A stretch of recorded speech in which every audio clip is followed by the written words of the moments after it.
Do my makeup. Good morning, everybody, and welcome to Daf Yomi.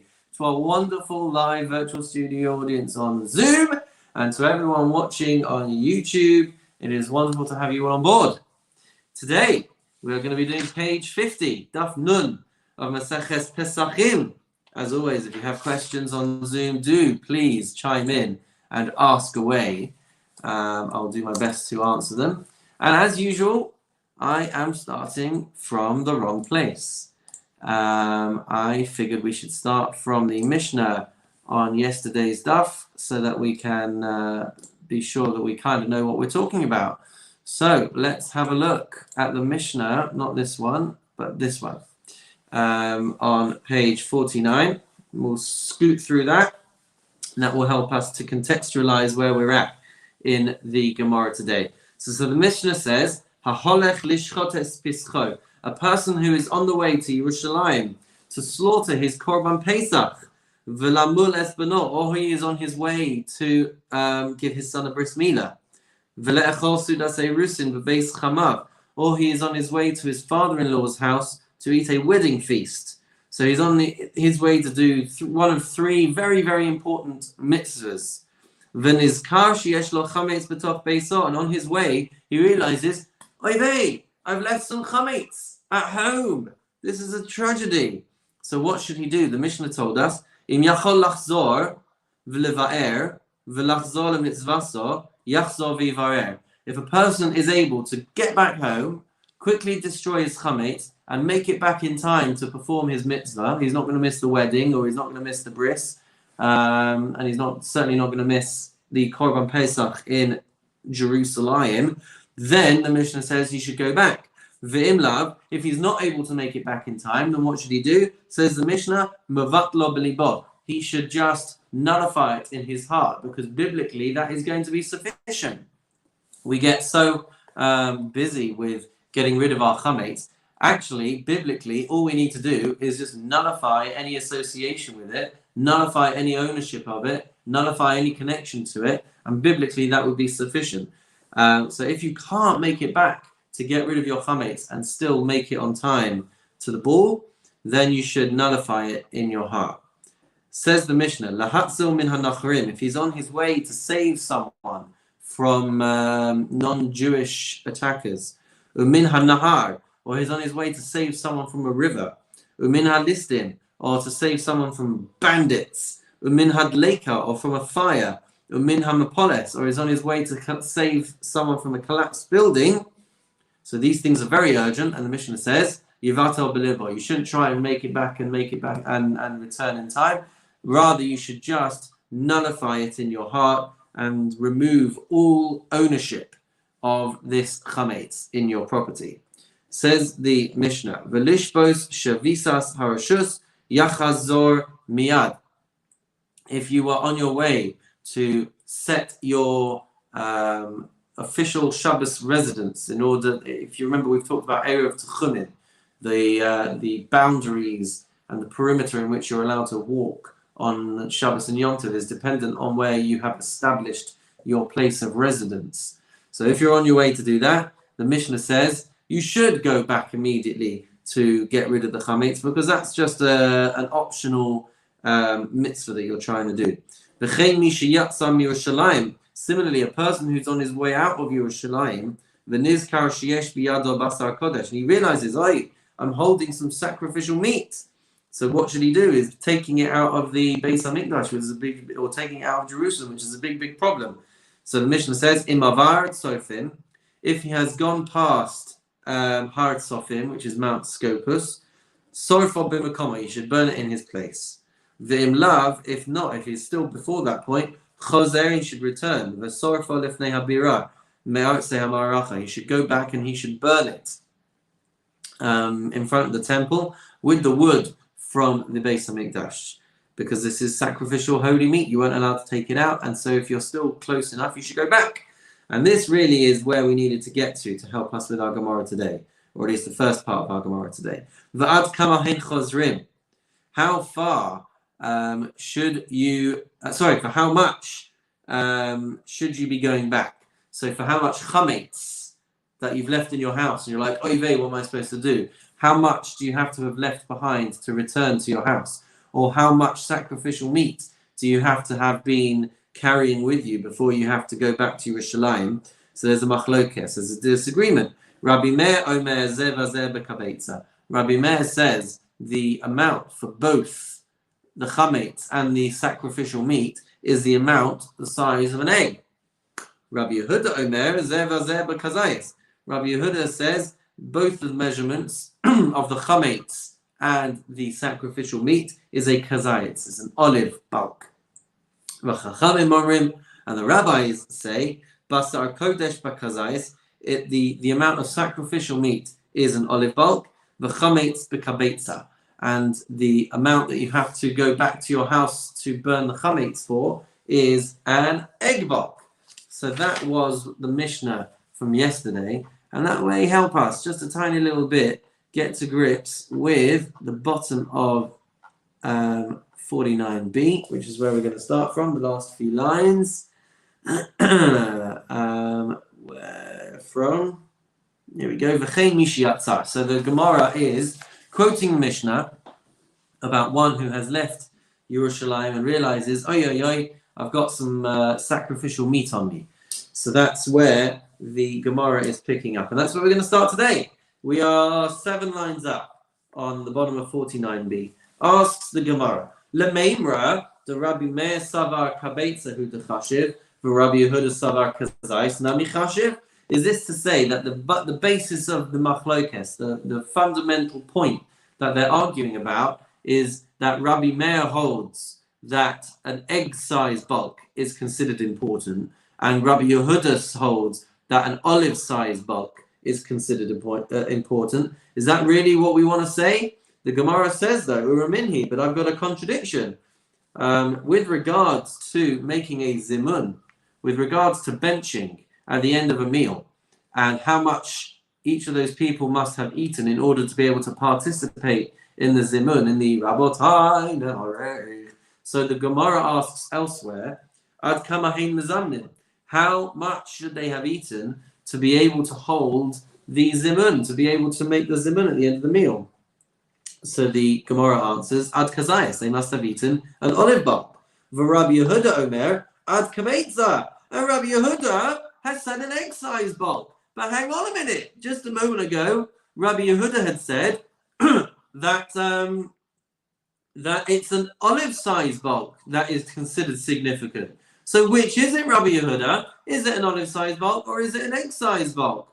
So the Gemara says, Amar Rabbi Yochanan says, Muchlefes hashita. According to Rabbi Yochanan, someone's made a mistake. And actually, you have to switch the opinion of Rabbi Yehuda in one of these places so that it's consistent. Either you have to switch the one to say that he holds an olive-sized bulk so that he's consistent, or you have to swap the egg-sized bulk so that he's consistent. But then Abaye comes along and says, Abaye Omar, La'olam lo teipach. Actually, you don't have to reverse the opinions. There is a way of explaining the discrepancy. And he says like this, Hassam Bikare Kligi. Over there, when it comes to benching, when it comes to the zimun, he is disagreeing with how to understand the verses. Hacha, with regards to our chametz and with regards to our sacrificial meat, the svara pligi, he is arguing over the logic. Hassam Bikare Pligi, so now we analyze this. Over there, he's arguing about the verses because the following machlokes occurs.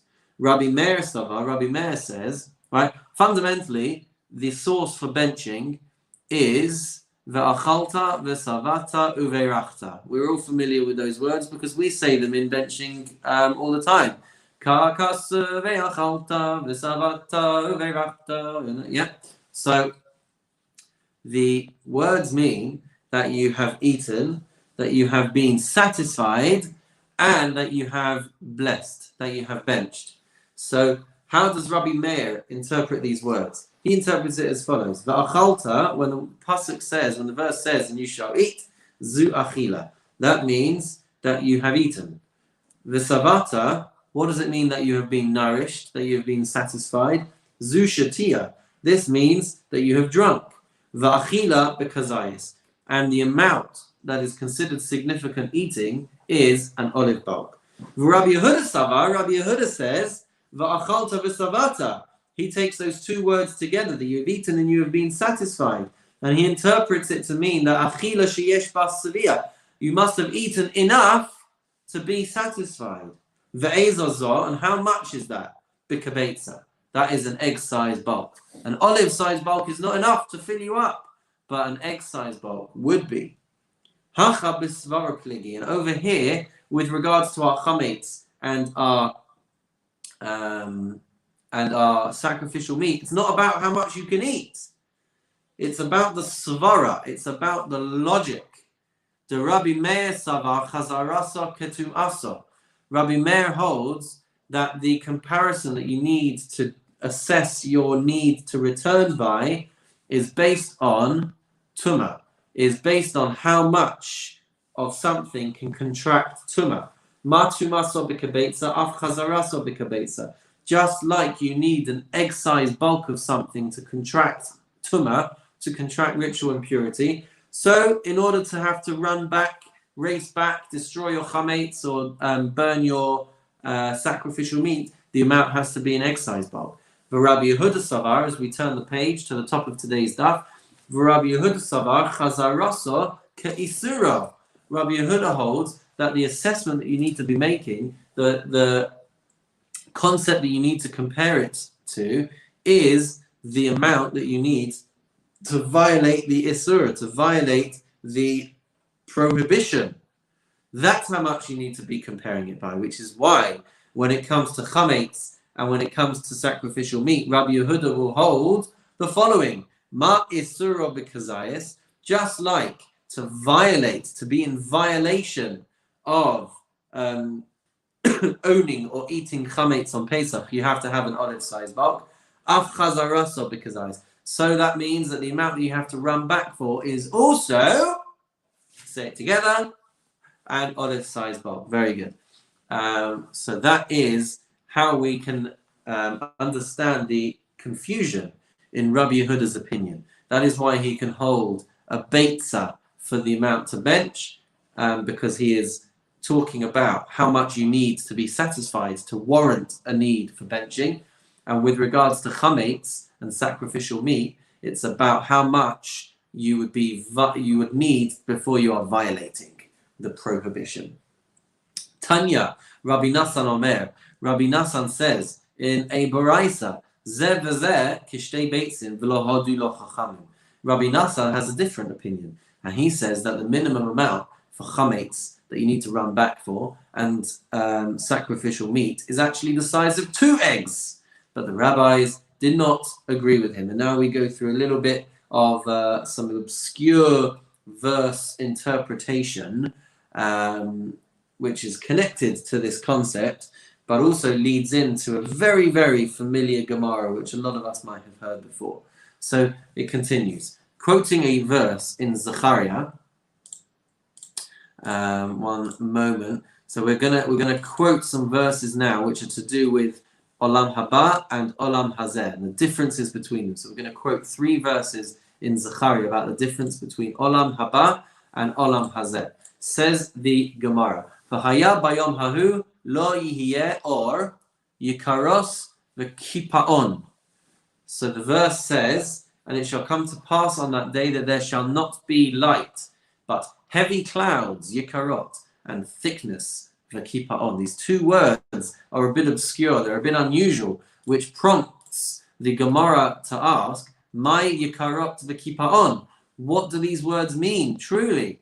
So Amar Rabbi Elazar says, Ze'or sheyakar ba'olam hazeh v'kafui la'olam haba. So Rabbi Elazar says that this is the light which is yakar, which is significant in this world, but insignificant in the world to come. One second, I kind of missed the point there. Let's just read this little bit on the screen I didn't think to mention before. Incidental to the discussion of leaving Jerusalem and its surrounding area, the Gemara cites expositions of a prophetic passage including a statement that God will eventually expand the boundaries of Jerusalem. So we'll get there in a moment. But in the meantime, we go through these prophetic passages in the context of leaving Jerusalem. And so we have this first one, which is that it shall come to pass on that day, i.e., I guess either in the Messianic times or the world to come, that there shall not be light, but heavy clouds and thickness. So Rabbi Elazar is interpreting the yakar, the yikarot, to mean light which is significant in this world, but insignificant in the world to come. Rabbi Yochanan interprets it and says, Elu negayim v'halos. It refers actually to two very complex areas of halacha, or even of Talmud. That they are very complex and weighty and difficult to understand in this world, but in the world to come, where everyone will be so much more connected to the Torah, it will be so much easier for people to understand these complex areas of ritual impurity and the halachas associated with them. Rabbi Yehoshua ben Levi Rabbi Yehoshua ben Levi says, Elu b'nei Adam, shikarin hein ba'olam hazeh, ukfriin hein la'olam haba. Rabbi Yehoshua ben Levi says, actually, it refers to people who are considered in this world, but they are considered unimportant in the world to come. And now comes a very, very famous piece of Gemara. You can give us a wave if you've heard of this before. Ki had Rav Yosef bereid Rabbi Yehoshua ben Levi, because it happened to Rav Yosef, the son of Yehoshua ben Levi, chalash v'isnaged. He felt very faint and he fell into a trance. He maybe passed out. Ki hadar, when he recovered, amale avuha my chazisa. His father said to him, "What did you see when you were in your unconscious state?" Amale, he said, "Olam hafuch ra'isi. I saw an upside down world. El yonim lamata v'tachtonim lamala. I saw that those who have been so idolized in this world, in the world to come, they are on the bottom of the ladder. And I've seen people who have basically been trampled on in this world. And in the world to come, they are soaring high, and they are the bee's knees. They are the local celebrities of Olam Haba." So Amar Lo, so his father said to him, "Beni, my son, Olam Barur Ra'isa. You were seeing a clear world where things should be as they are." So the amazing wisdom that comes out of this is that while in this world we prioritize, or the world prioritizes what it prioritizes, and it idolizes who it idolizes, that's not what's going to be the ultimate pinnacle of success in Hashem's eyes. And actually, it's the people who commit themselves to good deeds, and it's the people who commit themselves to a moral life, who maybe in this world are not usually lauded and celebrated, but in the world to come, they most certainly will be. So continues the Gemara, but Anon Heichi Hasan, where were we in this inverted world that you saw? Ki Heichi Deisu Anon Hacha. We are just as we are over here. Hachi Isinan Hasan. That's how we are over there, which is, I guess, a not an allusion, but an observation that Yehoshua ben Levi and Rav Yosef, his son, they were consistent and they were amazing in this world, and they'll be amazing in the world to come as well. Ushmati shahayu amarim, and I also heard that what they were saying over there in that world. Ashrei misha balakan l'talmud biyado. Praiseworthy is he who comes to the world to come with his Torah study in his hand and with his mitzvahs in his hand. V'shamati shahayu amarim, and I also heard them saying, Harugei malchus ein adam yachol la'amod b'mechitzasam. A person who was executed by the government, no one is able to even get close to these people. The merits that they have in the world to come for having been killed just for being Jewish, you can't even compare what these guys are enjoying, so to speak, and how highly these people are held in the world to come. Umandin, who, the Gemara asks, and who are these martyrs to whom he is referring? Ilema Rabbi Akiva v'chaveirav. If you want to say that it's Rabbi Akiva and his colleagues who were tortured and martyred by the Romans. Mishum haruge malchus v'sula. Do you really want to tell me that Rabbi Akiva was only worthy of great esteem and great respect and great reward up in the world to come because he was martyred? Ela harug, meaning like the guy was amazing. Yeah, he was an amazing teacher. He accomplished so much even without being martyred. So the Gemara reframes it and says, Ela haruge Lod. Rather, it's the martyrs of Lod. Papus and Lulianos, who were martyred for the sake of the Jewish people. And the story is that they falsely admitted to killing the king's daughter in order to protect the rest of the Jewish community. And they were just kind of ordinary guys, I guess. And yet they were martyred on behalf of the Jewish people. And so they get this this amazing jump of holiness from having saved the entire Jewish people or the wider Jewish community by agreeing to be martyred. Interestingly enough, by the way, my mother's maiden name is Sackheim. And just a little parenthetical thing over here. The name Sackheim comes from two martyrs who gave up their lives several hundred years ago. And because they did so, a number of people took on the surname Zak Chaim, which stands for Zera Kodesh Chaim. And Zera Kodesh means holy seed.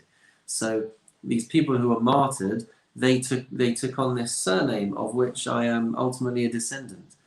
I don't think I'm necessarily a descendant of the martyrs, but I'm a descendant of someone who took on that surname out of respect and out of whatever the word is that I'm looking for these martyrs. So there we go. Just thought I'd share that. Okay, then we have a look at a couple of other verses from Zechariah.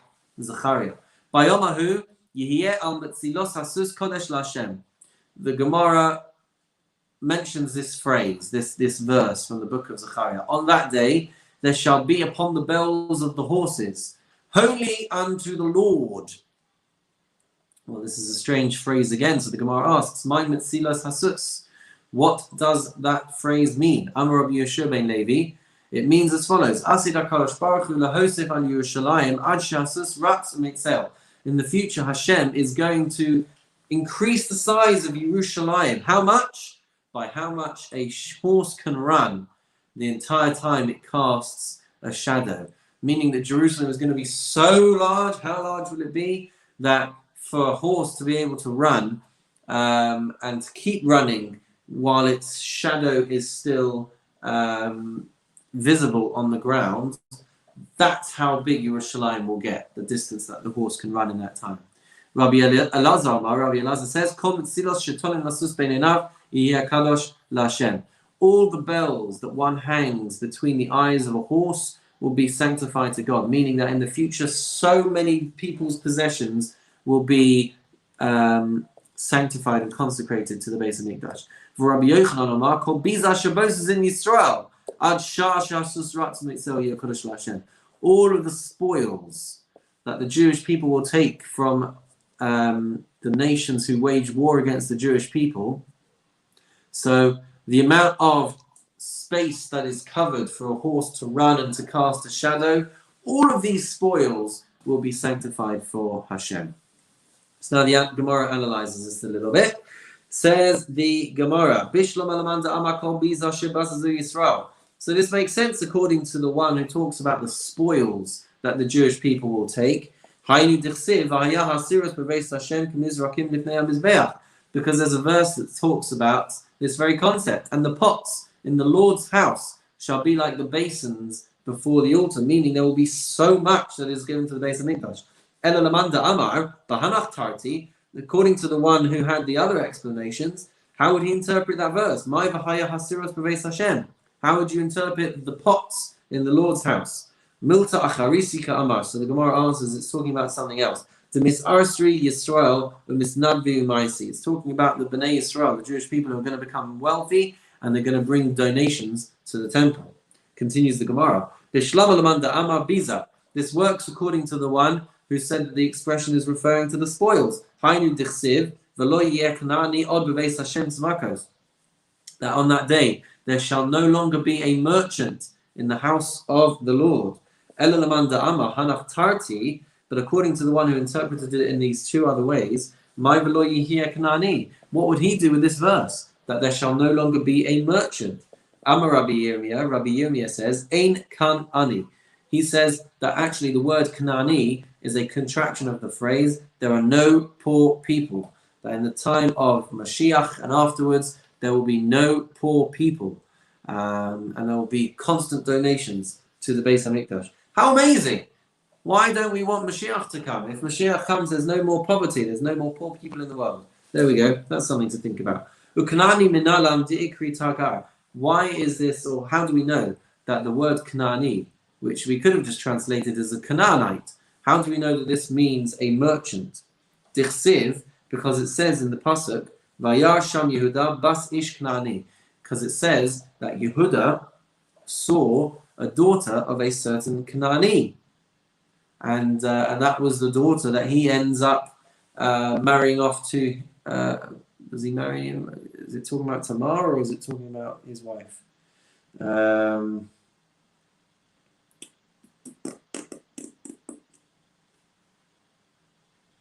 Can't think if this is talking about Tamar or talking about his wife. Either way, no, it's talking about his wife. So it says that he sees a daughter of a Kanaani.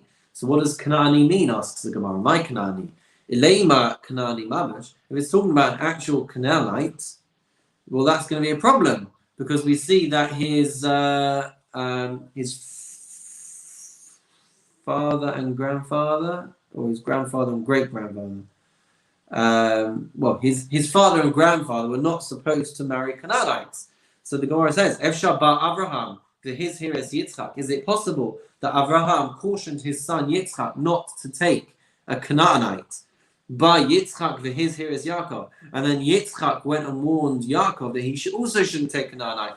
The Yehuda Azam and Asiv, and then Yehuda goes and disobeys all of those instructions and goes against the grain and goes and marries a Canaanite. Ela Amar Rabbi Shimon ben Lakish. Rather, Rabbi Shimon ben Lakish says, Bas Gavra Tagwa. It's talking about the daughter of a merchant, and the word Canaanite is associated with the word meaning merchant. Dichsiv. The Kanaan biyado maznei mirma, as it says, as for the merchant, the balances of deceit are in his hand. So Kanaan is also a word that means merchant. Ve'ba is ema mehacha asher sachareha sarim kanaaneha nechbedei aretz, whose traders are princes, whose merchants are the honorable of the earth. Continues the Gemara with another verse from Zechariah. We all know this one. V'haya Hashem lemelech al kol haaretz, v'yomahu yeh Hashem echad u'shemo echad, and the Lord shall be king over all the earth. On that day shall the Lord be one, and his name one.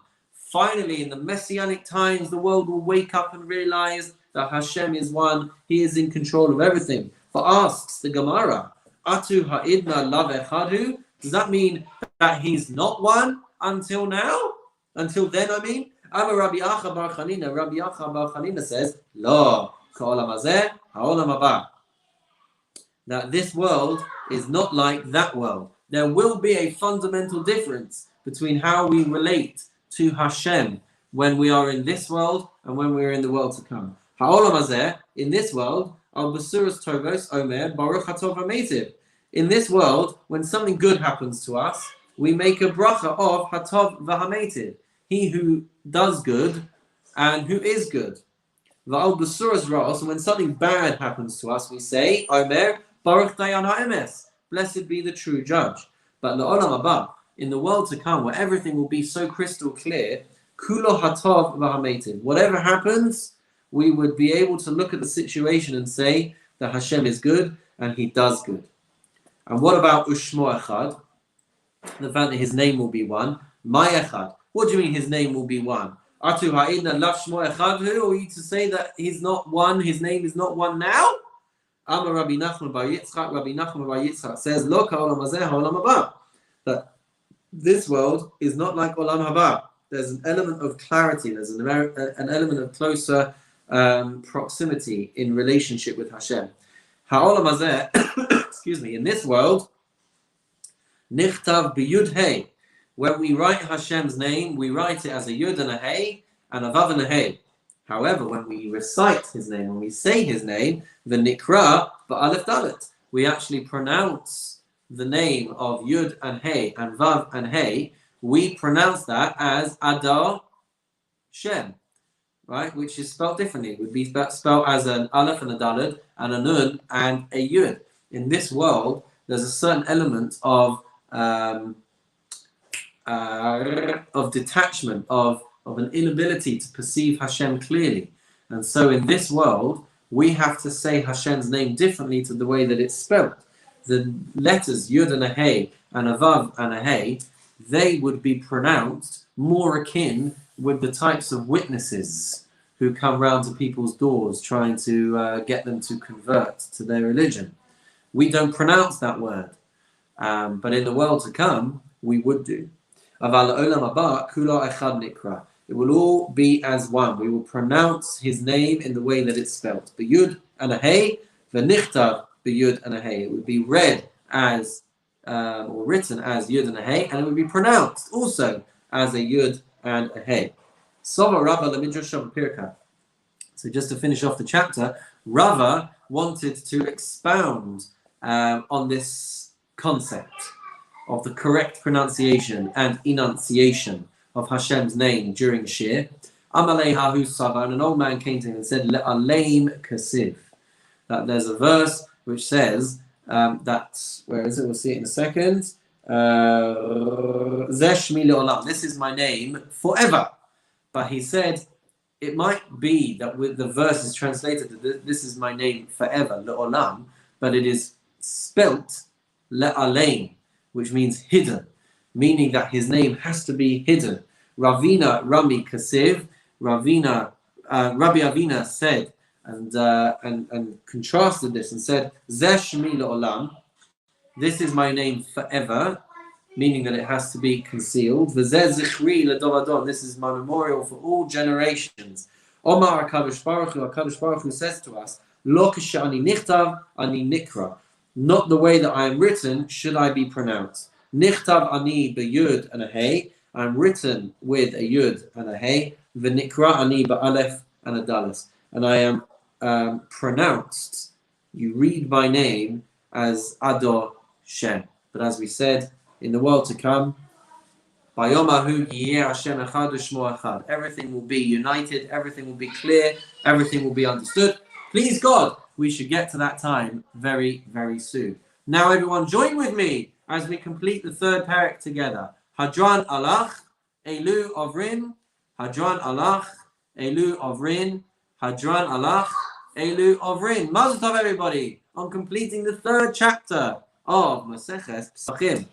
And we will dive straight in to the fourth chapter and try and speed up a little bit on getting through the rest of the daf.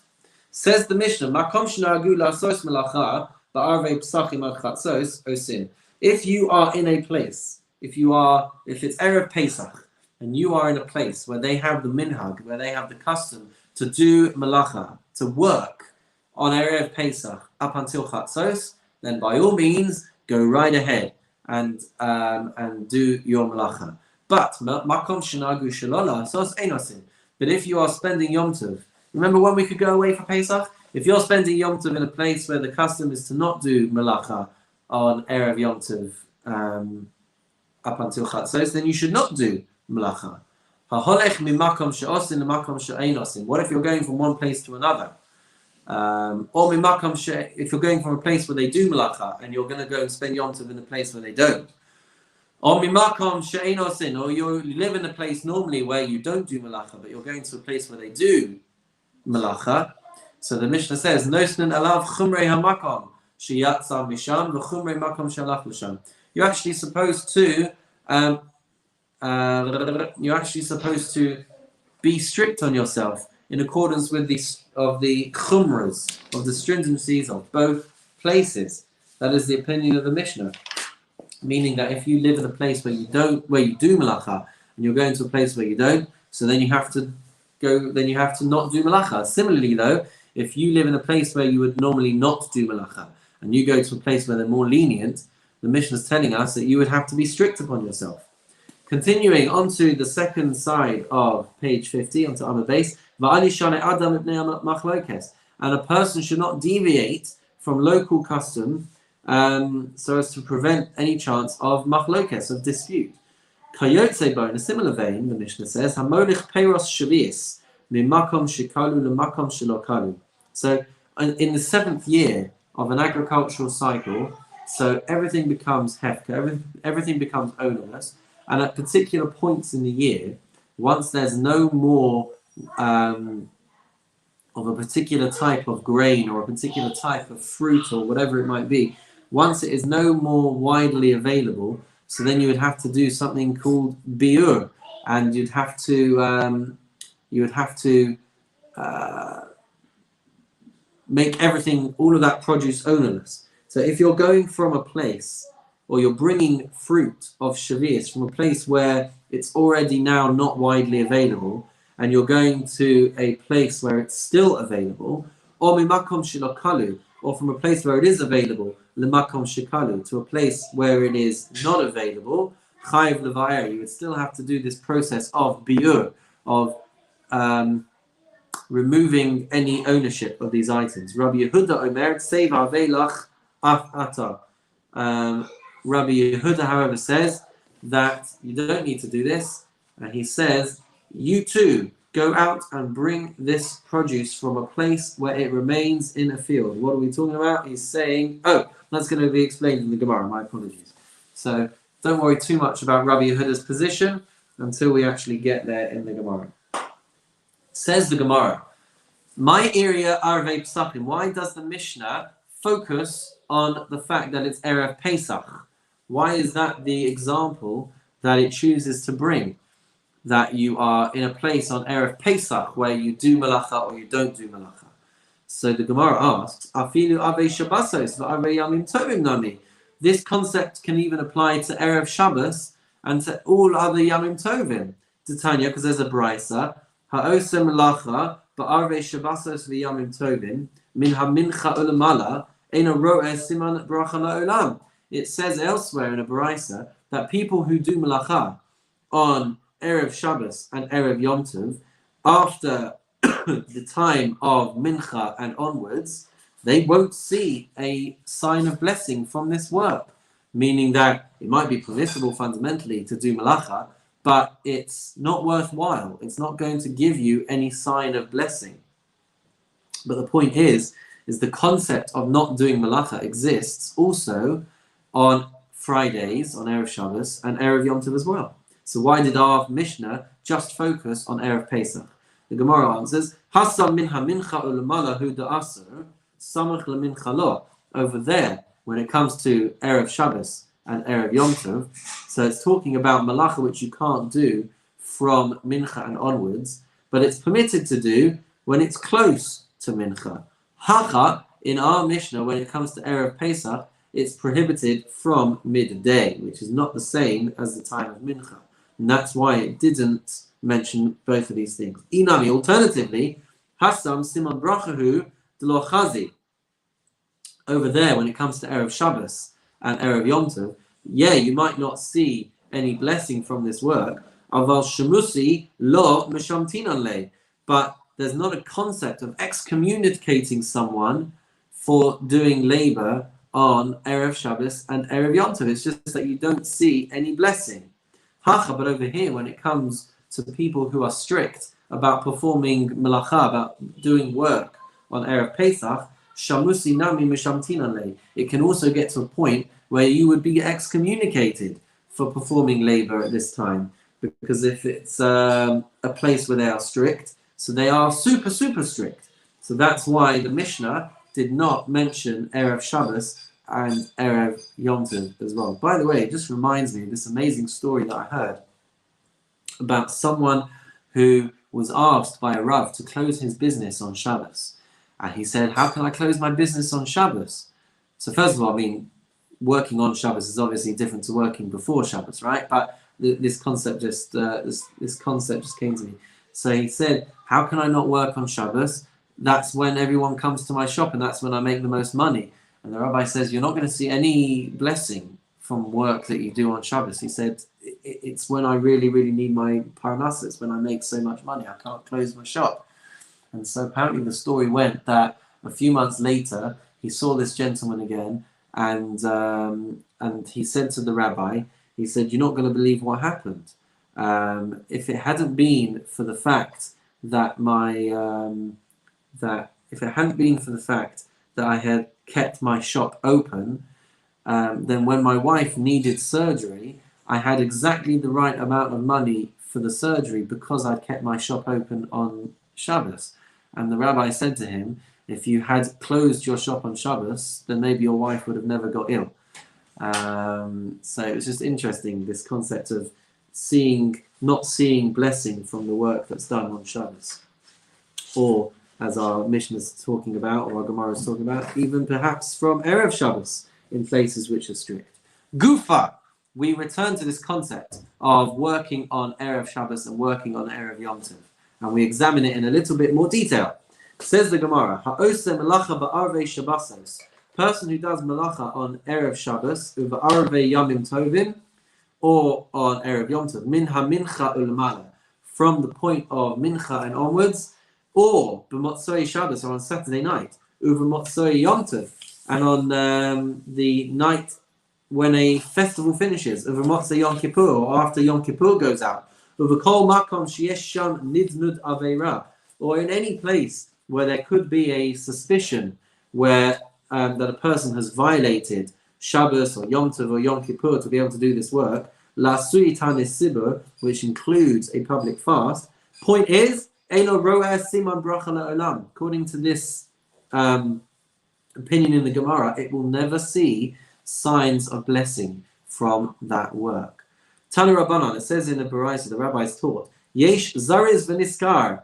There can be a person who is diligent and rewarded, V'yesh Zariz V'Nifsad, and a person who could be diligent and make a loss. Yesh Shefel V'Niskar, there's a person who could be lazy and rewarded, V'yesh Shefel V'Nifsad, and a person who, Shafal as it pronounces it there, and a person who could be lazy and lose out. So the Gemara is now going to explain who these different types of people are. Zariz V'Niskar, person who's diligent and is rewarded,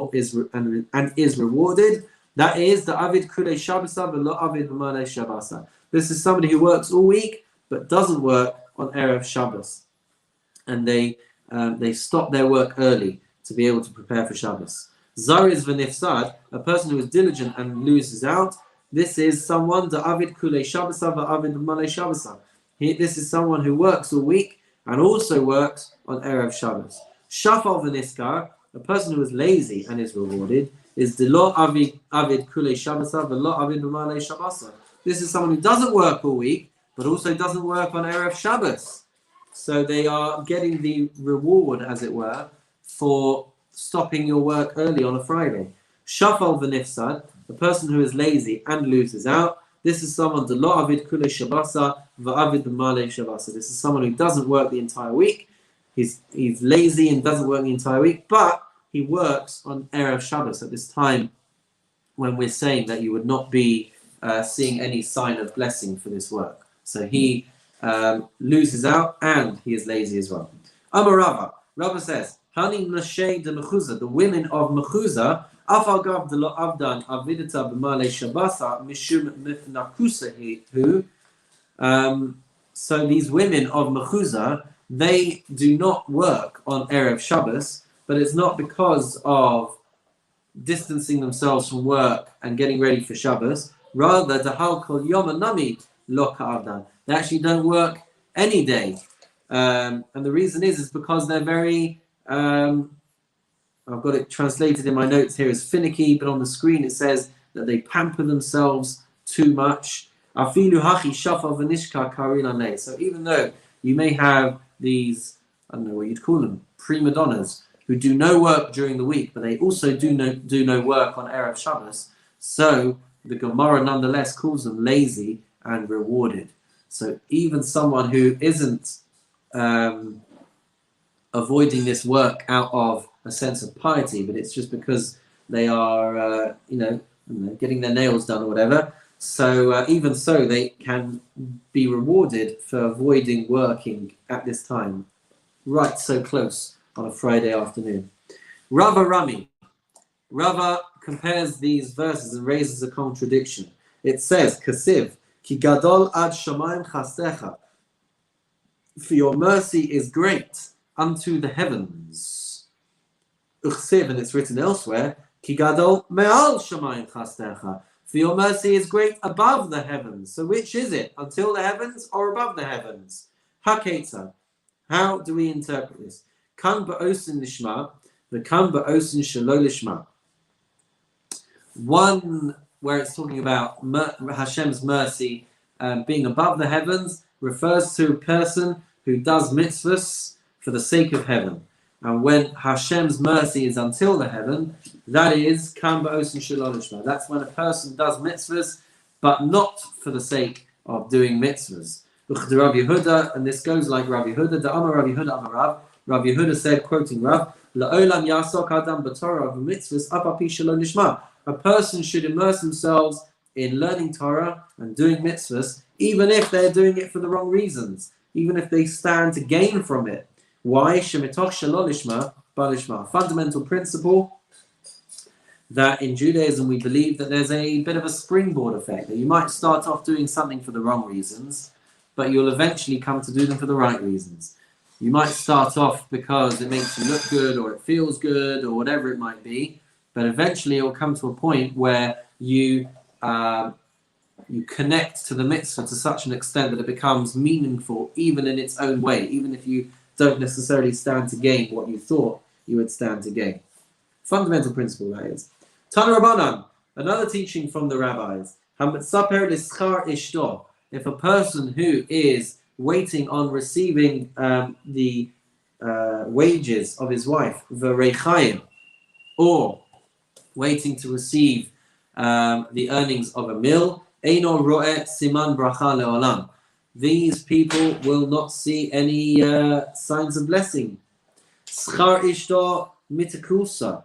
If a person is waiting for... no, that's not what we're saying. We're trying to explain what that means. Schar ishto, what does it mean that we're waiting for the earnings of his wife? That means mitakusa. It means that you are waiting for the money that she will earn by selling by weight. And richaya, and the waiting for the money that you can earn from a mill, means igrasa. You're waiting for people to pay rent. The point is that these are not tremendous amounts of money that you're going to be bringing in, and so you're not really going to see great bracha from waiting just on these things. But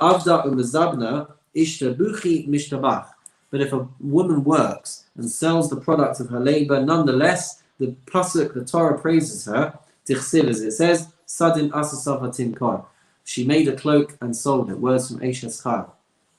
So a woman will be nonetheless praised for this work. But the point is that the meager earnings, if you're waiting for these meager earnings, you're not really going to see too much bracha. Tana Rabbanan, it's taught by the rabbis. Hamishtakev v'kanim u'v'kankanim.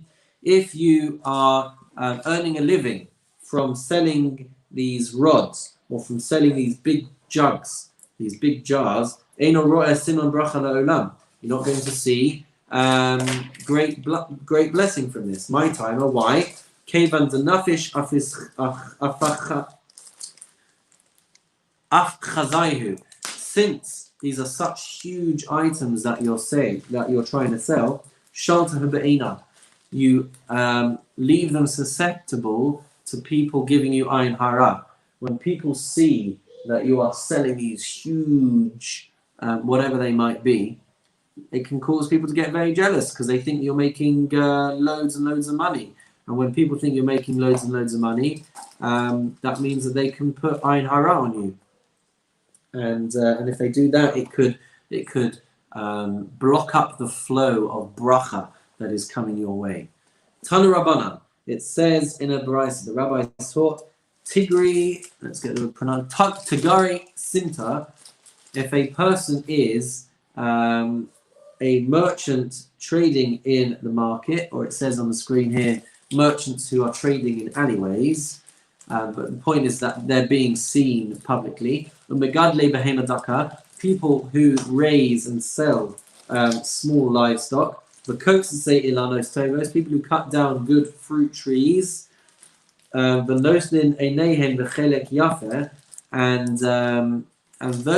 who direct their eyes to the fine portion, which means that I guess they leave themselves the good bits when they're trading. You won't see great blessing from this endeavor. My timer, why not? Because people are staring at you. So it's the same kind of concept. People are paying attention to you, and because of this attention, because of the potential for ayin hara, it could block up the flow of shefa, the flow of blessing that is coming your way. Tana Rabbanan, the rabbis taught, four types of jobs are not going to see bracha. Sachar, you're going to love this one, Stephen. Schar kosvin, the wages earned by scribes, sofrim. Schar matugmanim, the wages earned by the translators, who are the people that would be standing at the front next to a rabbi delivering a lecture, and as he would speak, they would translate it and help people understand it. The Zachar Yasomim, and the money earned from an orphan's estate. So there would be people who may invest orphans' money on their behalf. So they won't see any bracha from it. And money that is coming in from overseas trade, from importing of goods. So the Gemara says, I can understand why the money earned by a translator is not going to see bracha, because it looks like he is earning money for work done on Shabbos. When the rabbi would speak on Shabbos and you're translating, so it seems like you're earning money on Shabbos. So that's why it's not going to see any bracha.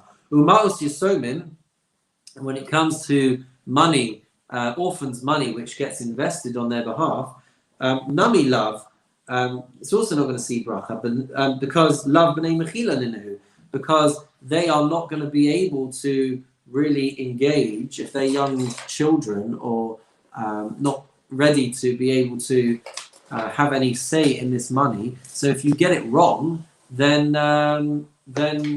nothing can be done really. You've just gone and ruined these orphans' money. Ma'os habos memedina sayan, money, trade that's coming in from imports. Mishum delav kol yama misrachesh nisa. Back in the day, it was so dangerous to ship cargo on these long journeys. So you'd be relying on miracles to get the stuff over to you in good condition. So that's why I won't see any simon bracha either, because you're always relying on miracles and anything can happen. Ella schar kosher ma'itama. But what have you got against the sofrim? Asks the Gemara. Rabbi Yeshua ben Levi. Rabbi Yeshua ben Levi says, the men of the great assembly fasted 24 times our kosvei sofrim on account of the scribes, on account of the sofrim of tefillin and mezuzahs, on account of the people who write tefillin and mezuzahs, shelo yisasrin, in order that they should not become wealthy. She'il malei misasrin en kosvim, because if they would become too wealthy, says the Gemara, then they would just stop working. They would not write anymore. And the men of the Great Assembly realized how important it is to have God-fearing scribes, and it's important, therefore, to keep their wages low so that their work is kept sincere. Tana Rabbanan, the rabbis taught, Kosvei Sfarim, Tefillin and Mezuzahs, when it comes to Sofrim, these scribes of Tefillin and Mezuzahs, Hein, them, the Tagrehem, their merchants, the people that they deal with, the Tagrehem, and the merchants. So at the level of wholesale, or at the level of wholesale, or can't think of the word, but whichever stage of the chain you are at, the Kol Ha'oskim b'mleches Shemaim, and anyone who is engaged with the work of heaven, La'asuyei Mochet Cheres, which includes people who sell techeles, the blue dye for sitzah strings, einon ro'in siman bracha le'olam.